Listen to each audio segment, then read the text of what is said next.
Hello everyone, this is Professor Reha, and I don't know why I'm here specifically, but what I do know is that we are going to be going through, I guess what you would call the Homestead series, the next act. Now, things definitely got fairly derpy last episode, so we're not going to be quite as derpy. My dinosaur just spawned in the jail cell, so much for not being derpy. But we are going to whack this out real quick here, because we've got a lot to do. Now, first off, I must drift back to Homestead, obviously. Now, the real benefit here is that we can absolutely tear through the stuff. I could go for the Conflagration first, but I'm not going to, because, frankly, the Aether damage will probably kill me. Unless I slap on some Aether resistance, we can actually do that. Hold the phone. We can very quickly slap on a decent amount of Aether resistance. Is this specifically what I want? It wouldn't hurt. But I'm not necessarily sure that that's specifically what I need. Probably it is. Yeah, we're gonna go for that actually. We need 3 Wrathstones, that's fine. I don't have the money for that, so we're not gonna go there. The old bane of my existence. I do have a Spirit Bane Ointment, but it would still be safer to go do the Dermapterans first. So, let me see. I'm missing one point. In the description of the last episode, I do believe I stated, and I'll have to go back and fix that I had completed my constellations. I had not. I will be about to. I will have to make that small change there. So that's not really a problem. By the time you watch this episode, that change will have already been made. Well, I won't say change, that correction. Let's be honest about what it really is. It's a correction. I made a mistake, and I need to fix that. But it's not a big one, so it's not that big of a deal. So what we're just going to do really quickly is wander around slightly until we find the egg clusters that we need. I usually go down here for these, just because it's kind of on my way to more quests that I want to get done with. I did not activate my anything, which is why this is taking so long. There we go. And now we can just tear through everyone. There we go. And everything is once again glorious. Perfect. And let me see. I will go this way. Why not? We almost have our clusters done. Good. Hammer is going ballistic. Don't need cadence right now. I need to whack people with multi-hits. There we go. Take care of you. Take care of you. That's fantastic. Shifting Sand's going up a level. Good. Now I'm a little short on Dermapteran egg clusters. Here we go. There's some right up here. Not a problem.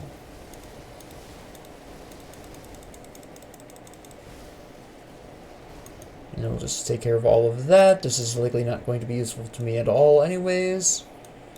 Excellent. Now, our next step is to go and hit specific houses. I suppose I can kill the Dermapterans while I'm in the area, because quite frankly they are a decent enough level. But let's not be dishonest about this. Dermapterans don't offer much experience because they're pretty weak sauce. They're mostly relying on numbers over anything else. So it's not really something you want to rely on. I'm actually going to head north really quick, to be honest. There's some houses that we need to clear out in the northern section here. Specifically. This is not one of the houses. I've actually passed it by accident, but that's okay. It's a quick recovery. Get rid of you really quick. Get rid of you really quick. And there we go. Perfect. This house is one we need. Grab Dayla's diary. And yeah, we can't reread that, but that's fine. We really actually picked that up for the experience we get when we give it back to her. Also to the north, we get our final constellation nice and early, rather than having to wait it out. Oh wait, hold on, we've got a bit of a Dermapteran problem here. Look at how beautifully that worked out. All you need is enough enemies. There's this level of enemies at which point that basically hits critical mass. Yes, yes, yes. You're just gonna die to my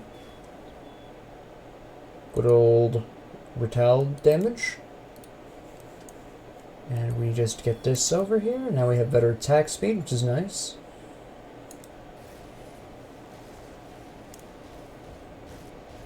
You can really see that. There we go. Nice. That's beautiful. I love it when a plan comes together.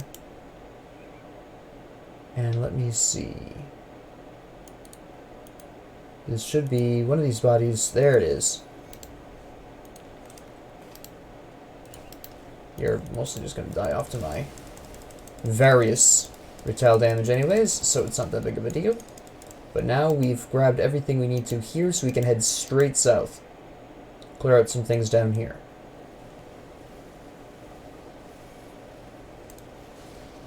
Hello. We'll just take care of you really quick.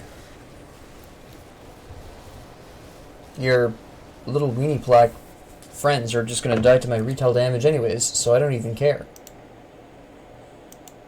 Perfect. There's nothing actually here. This is just me trying to get to where I need to be, which is not over here. I need to go a little bit more to the right. Come on. There you go. Perfect. Alright. We're just looking to head south so we can clear out the cave with the demon in it. That does give you a pretty decent amount of experience. We don't need the food ration, actually, so we're just going to leave that.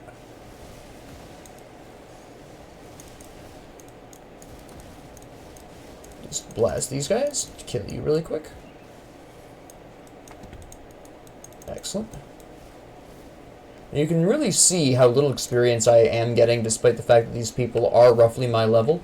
But in Elite, you really don't get... Well, it's not so much that you're not getting too much experience, it's just that it takes so much experience to get level ups, which is why it's so important to do the quests. This is generally why you want to kind of blitz through Elite as quickly as possible. It's just not really worth sticking around and fully exploring like it is in Veteran. Although, obviously, as you saw towards the end, the experience required still is quite high, and you're really not getting that from Veteran level enemies.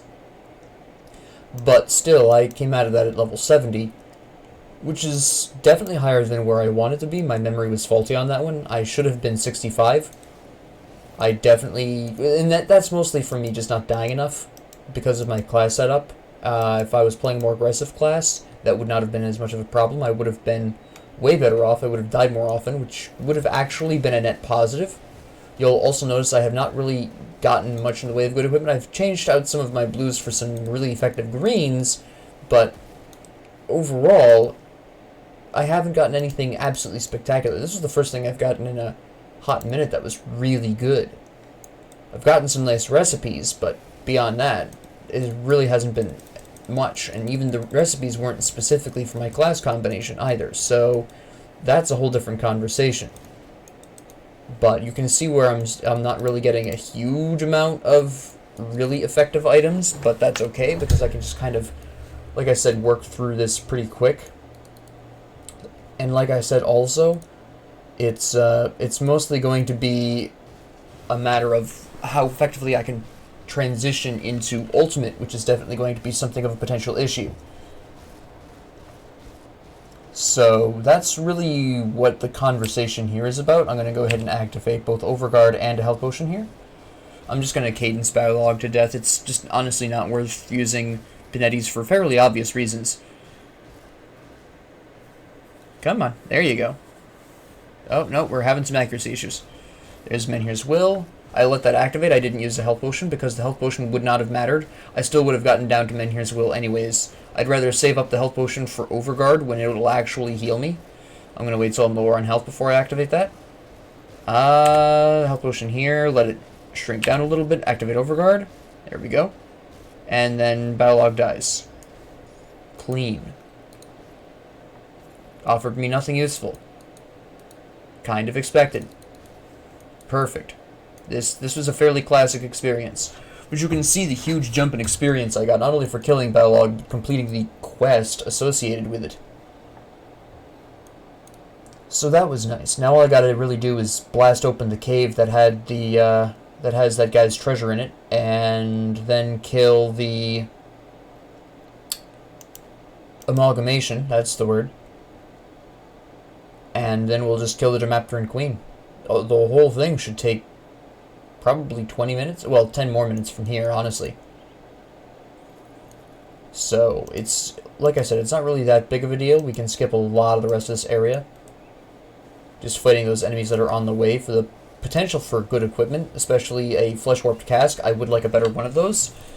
That would be quite nice. Oh, wait, hold on. That's nice. This is really nice because it is specifically resistant and of protection. I get less stats, less attributes. Yes, this is true. But I get so many more resistances. Now, I don't really need the cold resistance, I'll give you that. The pierce resistance I may or may not... Well, the pierce resistance I probably do kind of need, but the poison acid resistance is what I'm really looking at here. Alright, perfect. That works out really well.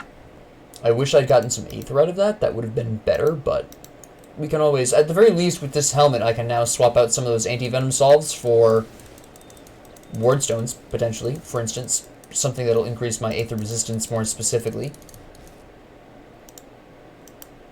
We don't really need to be here.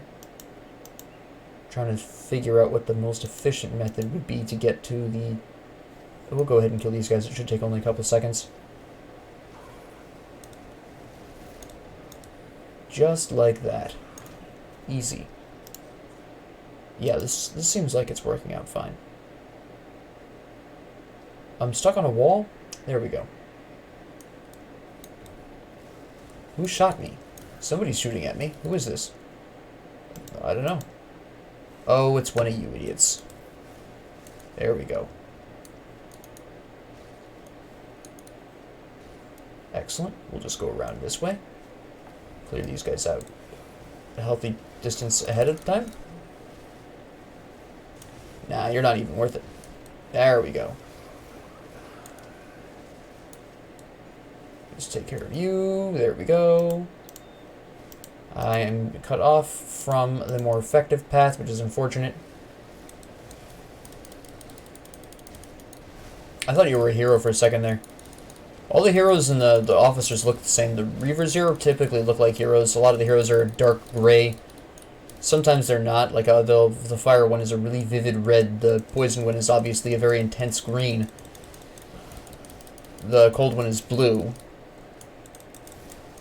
Well, a very pale blue, though, so it still looks a bit grayish anyways. The lightning one, I'm pretty sure, is gray as well for some reason. Vitality looks pretty much just like a regular one, honestly. Same with the Chaos. Chaos Control. Just take care of you really quick, guy. There we go.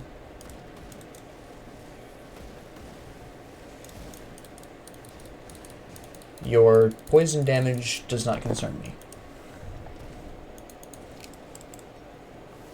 There we go. And we'll just crack this bad boy open. Ta-da! Arachnid's Embrace. Pretty sure that's not for me. That's poison acid, right? Yeah, it is. What I could best just... Well, those aren't poison acid damage. I don't really need those. Those are terrible gloves. Terrible. We're just going to go along the perimeter here. Generally tends to be the easiest method of navigating around to the amalgamation.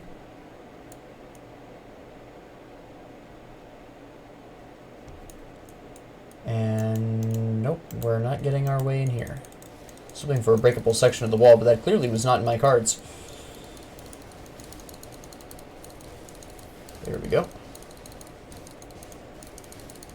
The really nice thing about Tormod's hammers is that I can focus on the biggest threat in melee range. The hammers will take care of pretty much everything else. So I can just focus on the big guy every time. And the rest of them die to the hammers as I continue to block.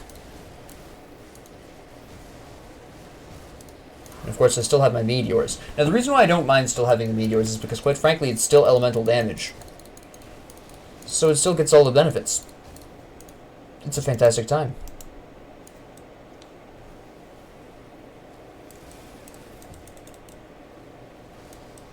Perfect. That worked out really well.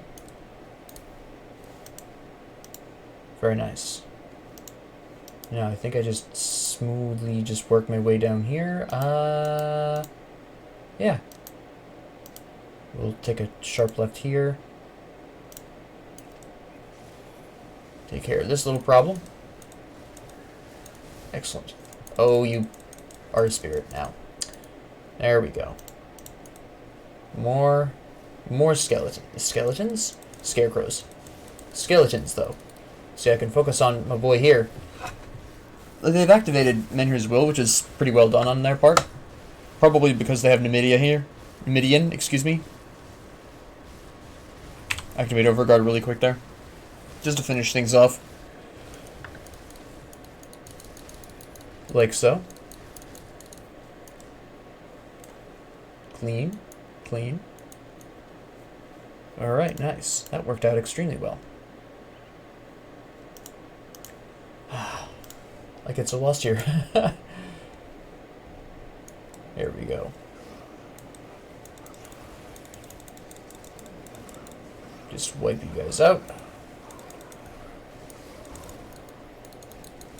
I'm willing and able to ignore these smaller guys because my retail damage will kill them. This guy's got too much health for that.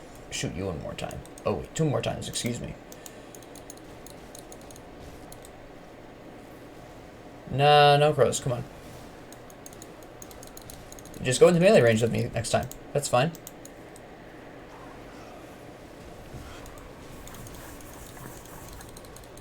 Just whack you guys into next week. It's fine. Now, if you're thinking to yourself, well, gee, these hammers won't be as effective as that forever, and you're right, but that's why I need Fighting Form.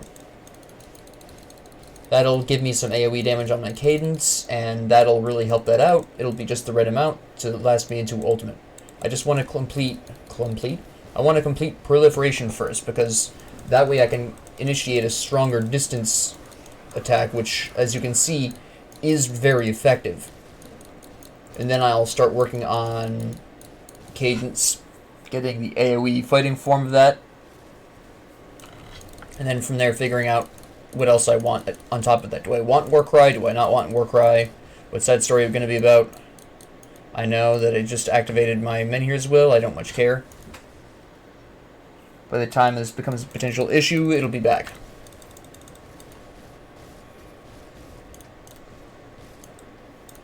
Oh, I have to... Okay. Nice. I guess we'll just kill everyone in melee range. Cool. We'll just take care of you really quick. And then just slap you to death. What do you got, punk? Meteors and a shield. Still don't care.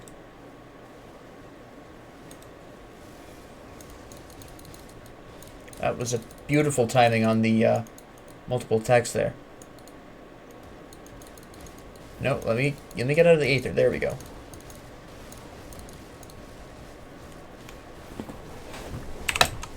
Not today, Zerg. Nothing an Overguard and a health potion can't heal. Huh.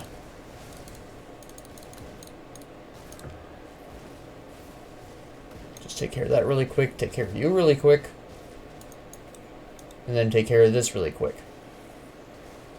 Very nice. And a lot of absolute nonsense. But that's okay. We kind of expected that.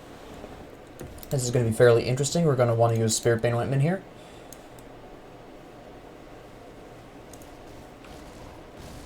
Come on, son.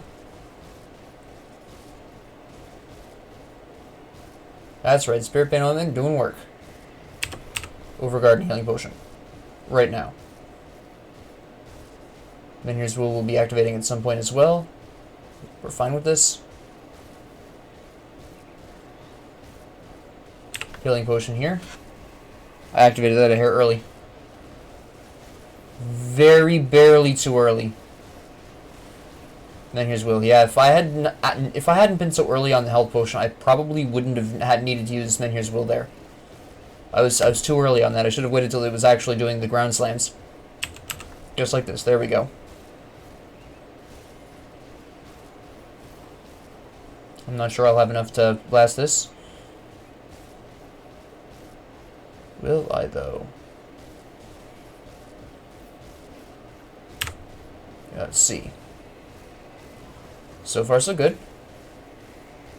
Admin, here's Will if I need it. There it goes. Alright, fair enough. Excellent. That worked out fantastically. Very nice. That could not have gone better. Well, it could have gone slightly better, let's be really honest here. But it was pretty good. That was a pretty good fight. I came out of that one really well. Nice. Alright, is there... Okay, we'll just slap this then, I guess. I'm going to ignore those guys. They're really not that much worth my time. They're not going to drop anything I need. When did this happen? Who cares? I don't need it, though, that much. No, actually, I could really use this. Not really, actually. The bleeding resistance, I think, is more important. Nah, it's not really. But I'm not using Zolhan's technique or Markovian's advantage right now, so it would be kind of a waste to equip that. Yes, it's got slightly more armor, but that doesn't really make a huge difference right now. It's not quite that important. It's only a difference of, like, what, 100 odd? It's not even. It's less than 50. So I don't really see that as being a big factor here. At least not at this point. What we actually need is something with a bit more meatier resistances. Need to find the Dimapteran nest now. The hive, pardon me, not nest. It's just the proper terminology here.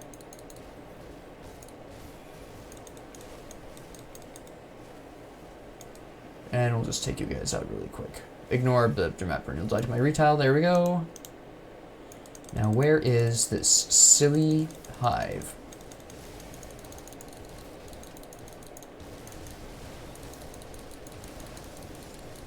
Just get rid of all of you just like that. We're good. Nope. Absolute nonsense. The reason I attacked him at melee is because, quite frankly, I wasn't going to be able to hit him around the corner. I will overguard this, why not?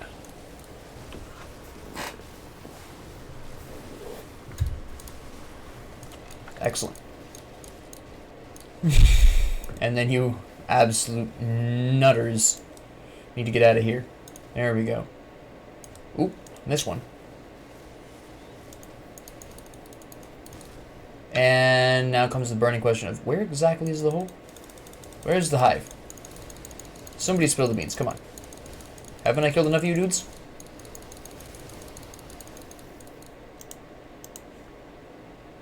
Is it over here? I'm guessing. I haven't seen it anywhere else.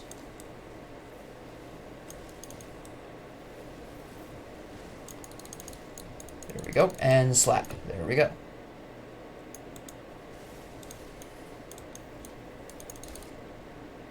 Okay, where is this thing? Honestly. Just the number of places it can spawn is annoying.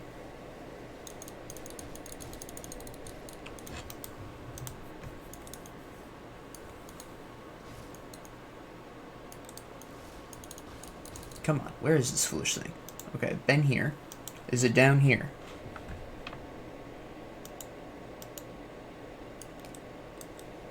Interesting, hiccup there? Alright.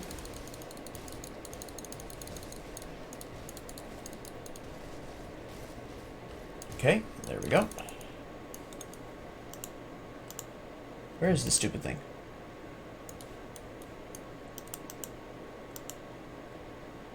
I could not have missed it.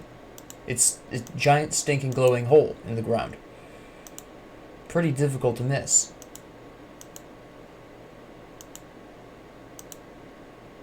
Where is the stupid thing? There it is. There we go. Now we have absolutely no reason to do anything other than just blast through here, go for the Viziers, and just absolutely decimate everything that stands in the way. There's no need to go down to the bonus little chambers, because there's nothing really down there we need, now that we have all of our constellation bonuses. It's just not necessary. Especially since a lot of the enemies we kill in here aren't really going to give us the kinds of experience we need anyways, so it's kind of like whatever.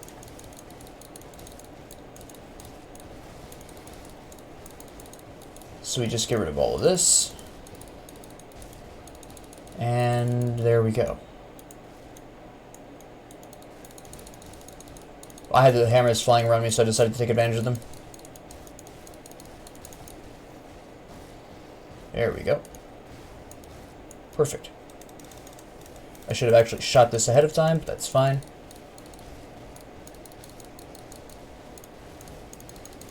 Now there is a slim possibility the Viziers don't spawn in their normal places, and you might have to wander a little bit through this area to kill them. I very rarely have. There's one of them.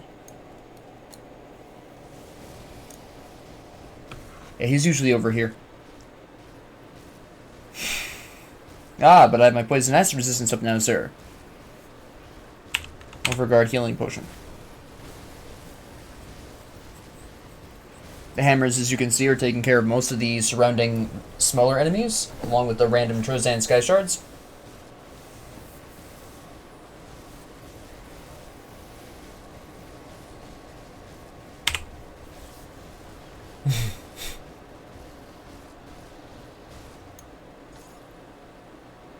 Nice. Very nice. A weak sauce axe? Oh no, but that's actually blocked off. Okay.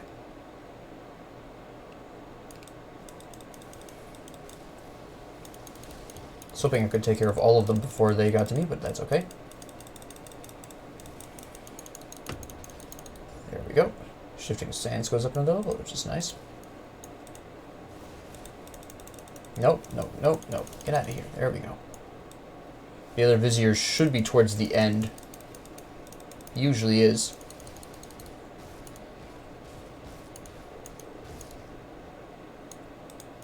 Boom. Boom. Excellent.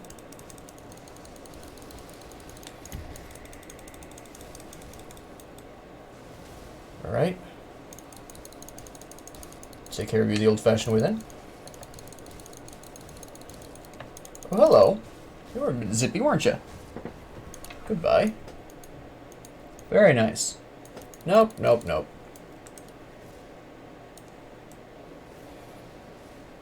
Capital. Delightful.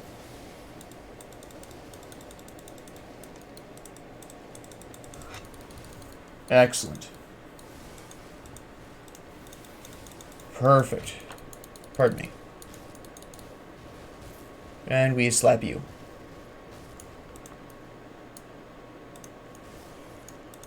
Boom, boom, boom, boom. Come on, there we go. Here he is. The other Vizier. Used Overguard a little early here. No need to use Health Potion yet. That time will probably come shortly after the Overguard falls off. Yep, there it goes. And now. I almost mistimed that. Now, Overguard.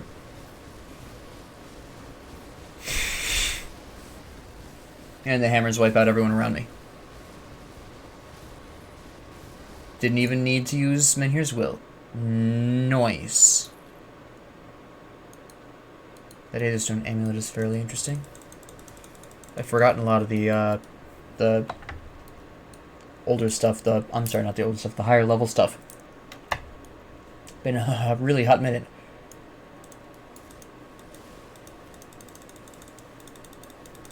By the way, if you're ever unsure of whether or not a egg cluster is going to spawn enemies, if you hover over it, enemy-occupied eggs will have a red border, whereas ones that won't have enemies will have a blue border. For example, I can tell this one won't, that one will, that one will. You can see just by the color of the outline when you hover over it. Dead giveaway, but it's fairly interesting. So if you're ever unsure of whether or not an egg cluster is going to be potentially fatal, just hover over it for a second, if you have a second. Red border means danger. Blue border means you're fine. Not that these things hit very hard anyways, so it doesn't really matter all that much. And see the one that had the blue border down here? Not a single Dermapteron came out of it.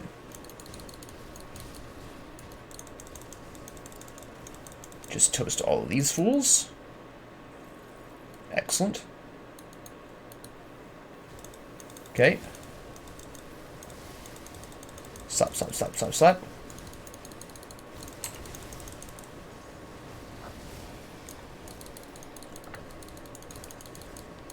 And then here's Will activated, but that's the Queen's influence, really. Take care of her little cronies here. I know she summons more, but whatever.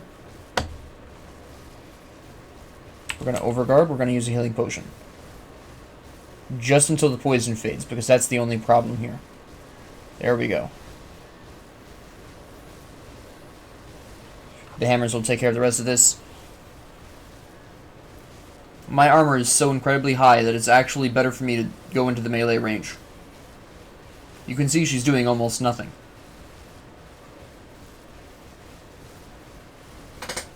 I need to slap her until she dies. And then I'm going to want to remain in melee range with her when she finishes too, because again, it's going to be mostly physical damage that she's going to be dealing at that point, and my armor is just so incredibly high.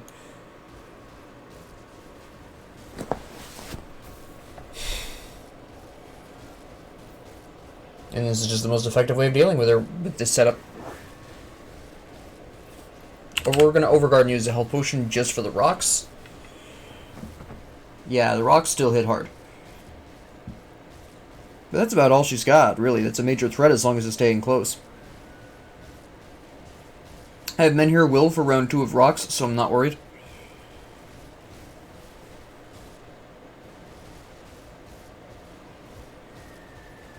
And there's Menhir's Will.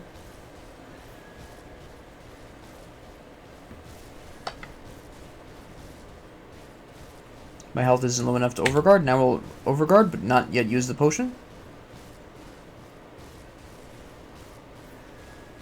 Now we potion.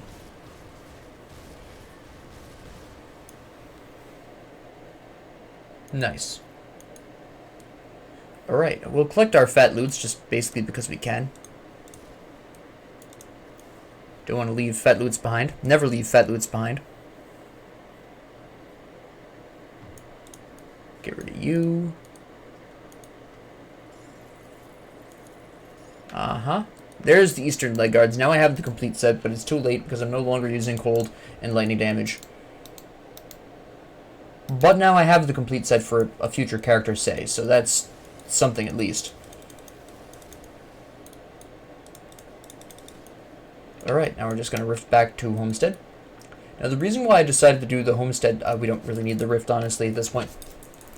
It's not even that long of a trip anyways, if we really needed to come back here. The reason why we completed Homestead first is because we get to complete both of these. Since we're already at Revered by Homestead, this will be an automatic switch to the completion of the Devil's Crossing Homestead Agreement quest, which we just really quickly rift back to Devil's Crossing to collect that. Really easy. It's quite delightful. Then we just go down here and we talk to Barnabas, and that's the end of that quest line. Ta-da! Some Chains of Ulron, which is really nice. I don't know why they gave it to me in 2 separate installments, but whatever. We're going to sell some stuff here.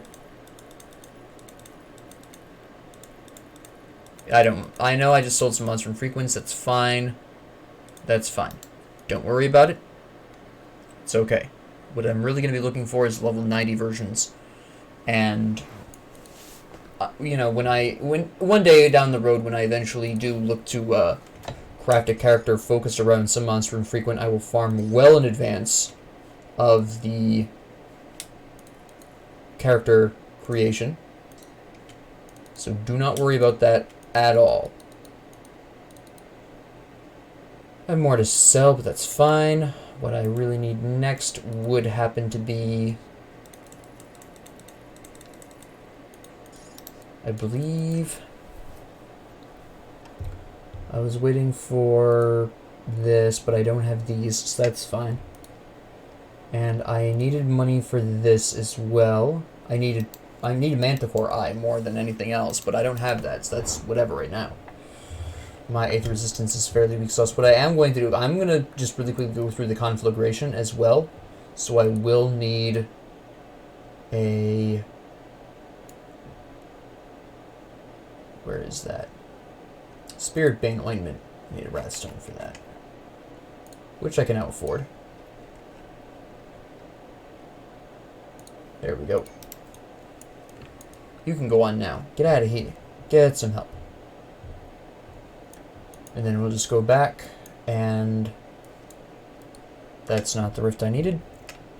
Whoops. Oh, actually, while I'm thinking about it, I should report that I killed the amalgamation.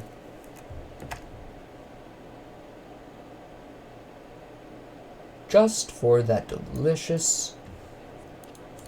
Oop. And I gotta return the diary as well. Oh yeah, you gotta talk to me. And we're gonna pick Timon's Chosen again because we've already had this. And we really don't want to disturb the points here. And we'll go ahead and grab your quest while we're up here. Even though I don't intend on working on it now. And we'll just go through the conflagration really quick. I probably should store my scrap, but whatever. Now I say really quick because last time I went around a large I went around the circumference of it, which takes quite a bit of time. Because you have to do it safely, intelligently, and slowly. But since I don't need to do that this time, because you've already seen the entirety of this particular section, we're going to be pretty much golden. There's Menhir's Will, which is fine. This will keep me alive long enough for me to blast this guy really quick. Health potion here. Take care of this crystal really quick. Because what we're actually going to do is just blast on through here. Because we don't care. I'll destroy those other crystals just because I do want the Aether crystals. I don't ever want to run out of Aether crystals ever again. Interesting. I may look at those, see if they're particularly effective. Maybe they are, maybe they aren't. And here's Will activated, so this is a safe pickup. I want to take a look at these mutant bludgeons. That is nice, I'll give you that. And this is strange. That is technically really awesome, but this is a bit more focused in on the damage. This does huge amounts of damage. Look at this thing. Whereas this one is kind of eh. This does a lot more overall, but it doesn't have this insane amounts of damage output that the other one does. I could equip this and have it work quite well. It is, interestingly enough, a higher level than Mind Warp. And I could do some amazing things with the physical build. I could go almost pure physical. I could drop the Panetti's replicating missile. I could go back into absolute zero. And I could go into a full physical setup. Except for absolute zero, inner focus, of course. Maybe mental alacrity. The problem with this being, obviously, first off, that I'm not in a monetary position to be able to pull this off.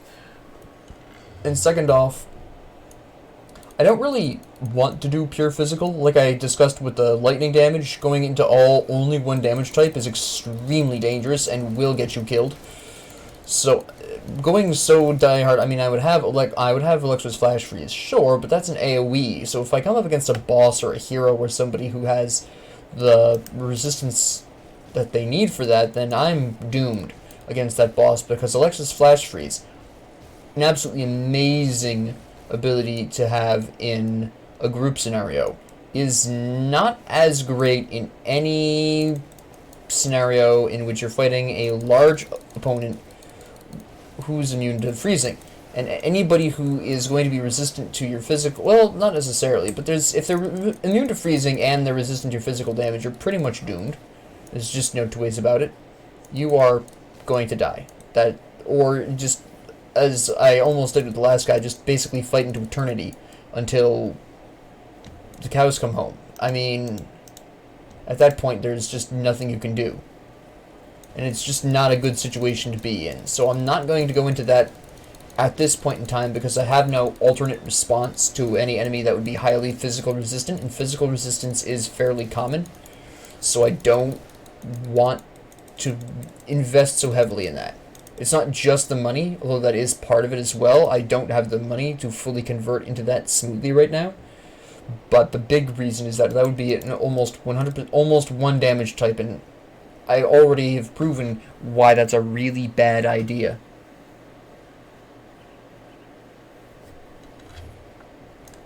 And here's Will is absolutely amazing. We're just gonna cut through here. Can I hit this from here? Almost. How about from here? There we go. This is just easy as pie. Ta-da! And then what we're just gonna do is wander on up here. Nice.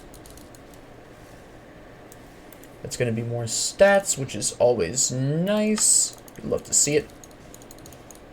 There we go. And let me see. I should just be able to stay in here, shoot this, and then wander on up there. Maybe you can shoot over the fence? I don't think... yeah, I can. I could have. And then we're just going to do the same thing here. Actually, just be easier to run up and cadence this thing, wouldn't it? There we go.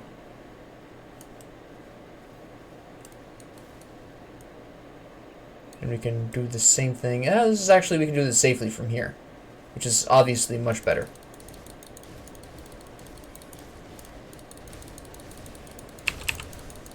Just save up the Menhir's Will really quick for those emergency situations. This I can handle, it's fine.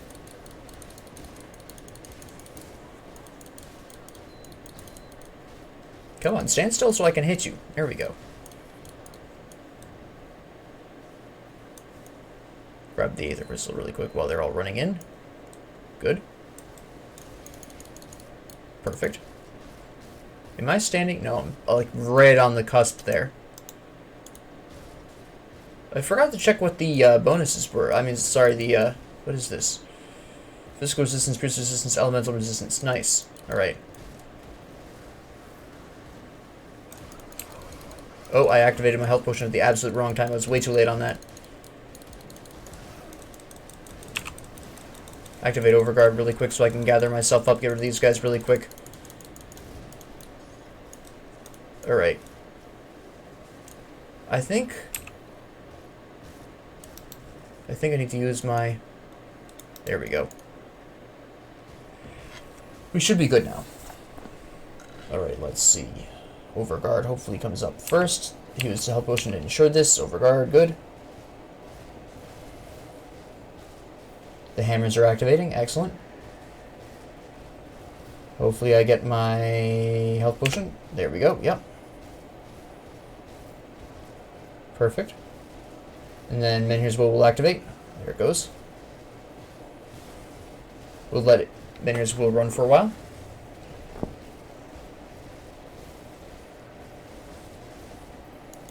And then these guys all die, that's fine. And then I'm going to want to lure you away out of the Aether a little bit here. That should be good enough.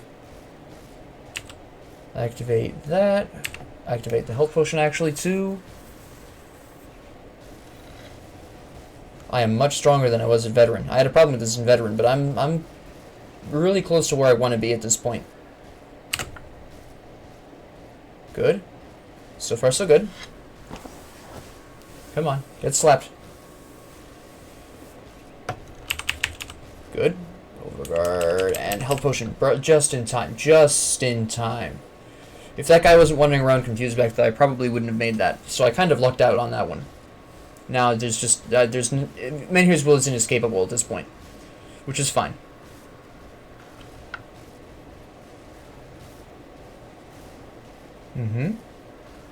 Stone form is activating. I can see it. Okay, good. And health potion.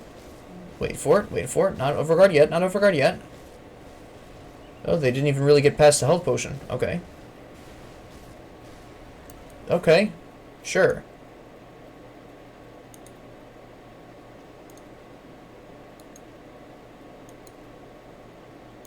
Okay. This is fairly interesting. Now, overall, this isn't a bad equip. First off, I'm not doing as much lightning and cold damage. The armor increase is really nice. Sky Fragment, though, is quite helpful, so... And I also don't really need the Pierce Bleeding Resistance. It's something I can keep in mind. Silverbolt, huh? I'm pretty sure that's the Austin Crossbow that just is for everyone, really. As long as you're comfortable using two-handed. Yeah, it is one of my favorite two-handed ranged, honestly. It is so much fun. Just have that and know you're going to be just fine. It is an actually incredible crossbow, especially for the Ashes of Malmuth content, obviously. That whole thing. The Conflagration, obviously. Port of Valbury, amazing. Obviously, because I'm not using two-handed ranged, I'm not going to be equipping it with this character, but it is one of my favorite crossbows. It's one of the very few artifacts that I stoutly refuse to sell. I don't care, or even break down. I never get rid of those. They're just way too amazing. Alright, so we've completed this now, to the satisfaction of everyone. So that's all of these specifically, strictly Homestead quests that have been done. And we did them in a nice 45-minute time span. So, you know, we really blitzed through there. I remember in Veteran, and you'll probably remember this too, is that it took me, what, like 2 hours to complete well, it took me an hour and a half, an hour 45, 2 hours to complete, or get the Dermapteran Queen, the whole fields done, and then another half hour or so, 45 minutes for the Conflagration, and that's because, first off, I was weaker back then, second off, I wanted to explore the entirety of the map for the new players. But now we're recovering this in Elite, and you've all seen the maps, you all know what to expect, just in more damage amounts, better resistances, etc., better stats across the board, basically. But you're also going to be better at this point. So really, now that you know what to expect, and now that you know what to prepare for, you can really clear the area out much faster. You don't need to go off and explore all the nooks and crannies unless you really want to. The only time I would recommend slowing down and taking your time in Elite would be to kill more Cronley's gangs, guys. If you wanted to go a little bit out of your way to kill more Cronley's gang members, do so, because quite frankly, they are just absolutely... They're the only consistent way of getting rep for Devil's Crossing besides the various quests. Now, I didn't slow down and do that, so I don't have quite as much reputation with Devil's Crossing as maybe I could have. But then, at this particular junction, if I slow down in Ultimate, which is where you really want to be slowing down anyways, at least in some places, then I might be able to push this to Revered in Ultimate. Maybe, without having to do a bounty. But never take Devil's Crossing bounties until you're at Ultimate and you've cleared Cronley's gang. You've killed Cronley, you're in the Arcovian Undercity. If you're not at Revered with Devil's Crossing by that time, push all the way to Homestead, get this whole thing done, go back to Devil's Crossing, tell Barnabas that you've gotten the link to Homestead up like I did earlier this episode. And if that doesn't push you to Revered, then you do bounties. As it stands now, I am of course revered by Devil's Crossing, by Homestead. And just to recap, get out of my way.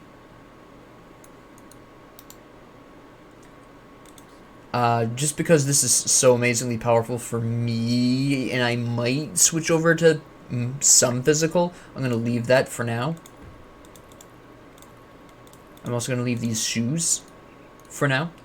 But at this particular junction, I could absolutely slap these on armor. Now, I don't have any armor that I currently want to enhance these with. I generally tend to save these up for either really powerful monster infrequents that I really like, or what have you. I usually save these up. At this particular point, while the Ascended shoulder pads are nice, these are only level 70, and again, I'm not going to be sitting down and saying, this is my end game build until level 90. At 90, I'm going to start looking for things. Okay, I've got this item, and this is how I can build this way, and then I can run with that. I'm not at that point yet, so it's not worth it for me to necessarily start enhancing armor. Weapons and jewelry are a totally different story, especially these This applies to pretty much all builds, so I really love the Royal Exuberance set. You'll notice I have not removed it because I haven't needed to. The thing with jewelry and metals specifically is because unlike, well, also partially to some extent relics, but unlike all the other equipment, they don't really need to scale because they don't offer you armor like the rest of your armor does. So, eventually I'll need to replace these shoulders with something that offers me more armor, more resistances, etc. Eventually. I've got this really amazing flesh-warped casque, but eventually, again, even though this is really amazing, I will be needing to replace this. You don't need to do that with jewelry or metals. These are really your wild cards in a build where you don't need to necessarily be switching these out. Now, these particular ones I've chosen because they really work with the... I've chosen the Illusionist's Mark because it works more along in tune with what I'm going for here. But the Royal Exuberance set is just always amazing regardless, and it's just you can customize it to your build according to the augments and components you slap onto these, as you've seen me do here. It's just an amazing set, and this is another thing that these are other things that I just stoutly refuse to get rid of. If it applies to absolutely any build, and I have some examples actually, if it applies to absolutely any build, you never get rid of it. I need to buy the Silver Girdle recipe. Actually, I had not actually gotten around to that. I'm going to do a really quick check on some of these, but I'm not really expecting these to be particularly special. This is actually a really nice shield. It does a little bit more for me than the Guardsman's Defender at this point. First off, again, because I'm not really intending on solely focusing on physical, and I don't need the Force Wave and Rending Force boosts. It offers me some amazing physical damage retaliation. It gives me a really amazing passive that does a lot of good damage, so I'm actually going to buy one of those. Now, obviously, I'm clearly almost completely broke, but that's totally fine, honestly. Is there anything else maybe I could use? This is weak sauce compared to a lot of other things. These shoes aren't bad, but I don't need these. I would be better off with these shoes, and even then they're barely better. It's just not really worth my time, and these shoes are better anyways. So we're going to go ahead and slap this shield on. We're going to store what I have here. But there are certain types of items that you should never get rid of. I do not care at all. And no, I don't want to auto sort. I want it to transfer. There we go. And this is my page of items that are never removed. Now, this looks a little sparse right now, but keep in mind I'm working on 2 or 3 other characters. I'm working on 2 other characters currently. So they're wearing some of this. I have a complete Explorer's set that's being worn by a relatively early character right now. I have another character that's got a complete Herald set on. But this, and again, remember I wiped out everything by accident earlier. But this is the page of things you should never get rid of. These all apply to absolutely every build no matter what. You have the Explorer's set, useful for all builds. You have the Silverbolt, useful for any build that you choose to do two-handed weapons on, regardless. It does have an obvious preference for piercing damage, but it is an absolutely fantastic piece of equipment. And regardless of your build, the way the Silverbolt is designed, it can splash its own pierce damage. It doesn't care if you do pierce damage naturally or not. It'll take care of itself. Don't worry about it.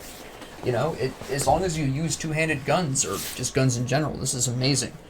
So I always keep the Silverbolt. It's always an amazing weapon for me. I love that thing to pieces.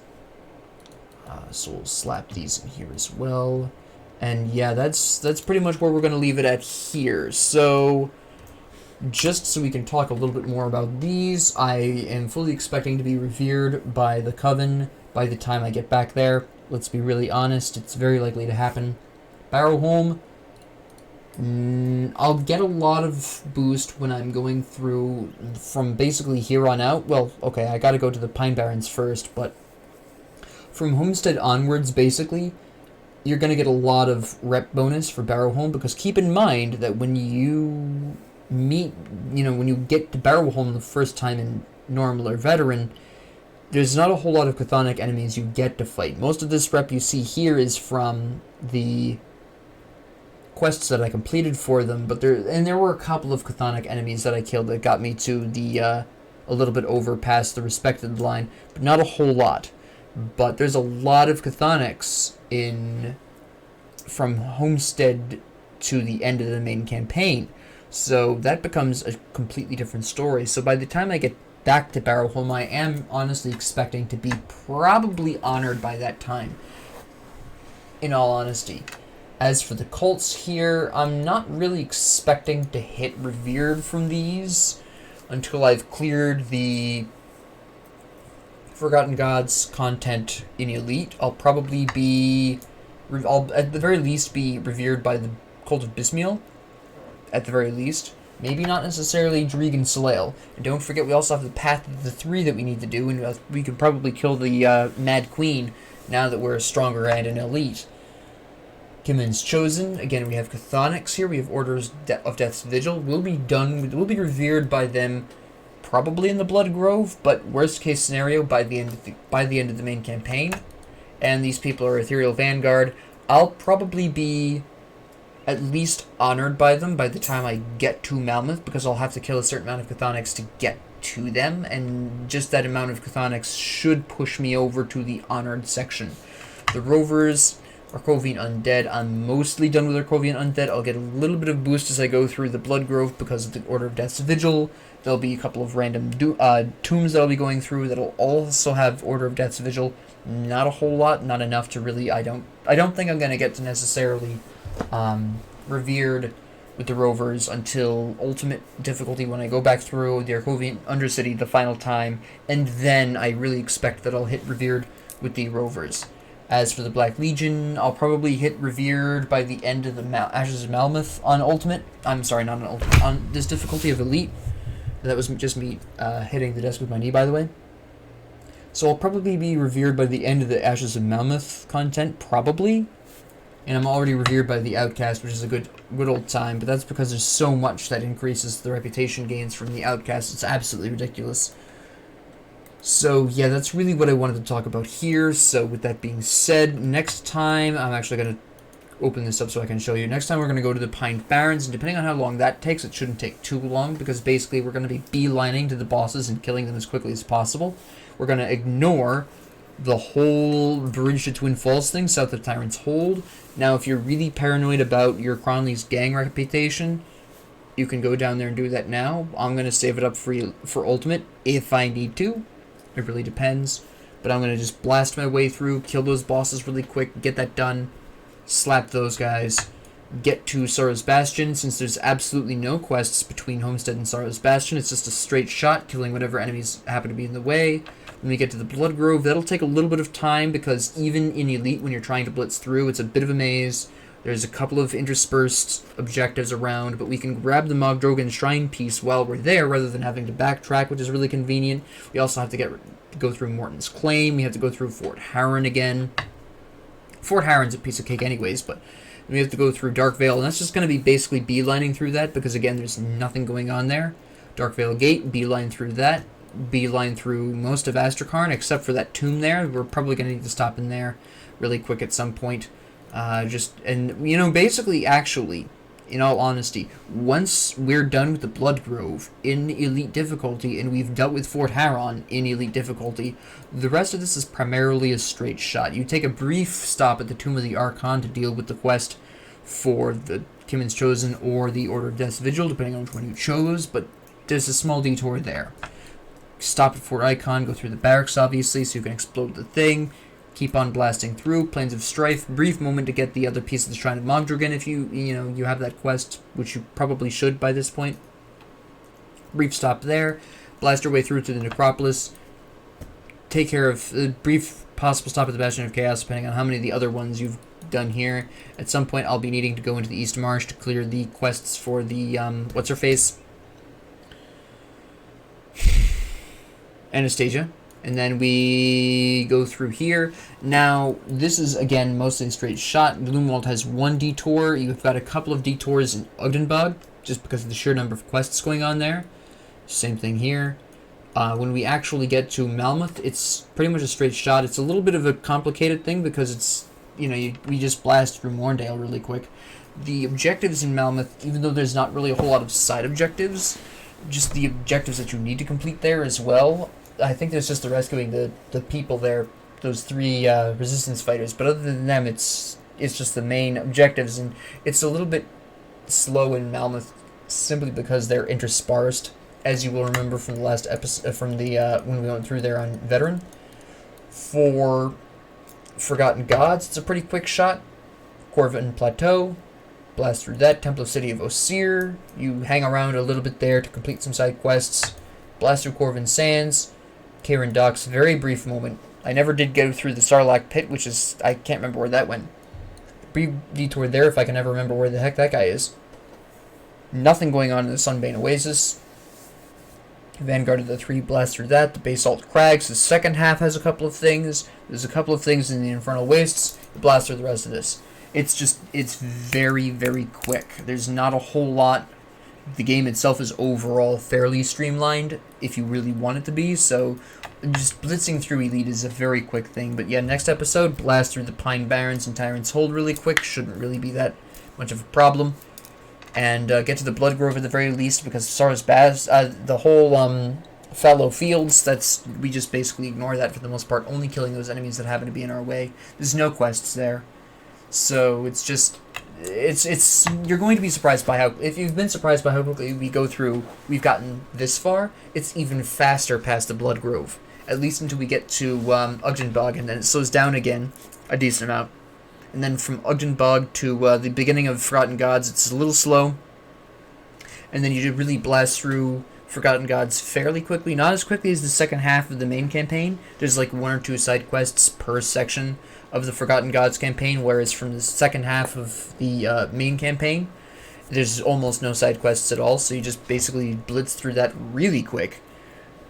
But that's basically how it's going to run. So that's just to give you a general idea of what Elite difficulty is going to look like, and then we're going to hit Ultimate running, and then we're going to slow down to kind of a jog for Ultimate. You know, look for the Ultimate equipments that we'll be wanting and everything like that. So that's really where we're going to be looking at here. So with that being said, thank you all very much for joining me. If you like this, please like and subscribe. If you have any comments, questions, concerns, ideas, what have you, please leave them down in the comments below. I do read them. Thank you all very much for joining me, and have a great 24 hours.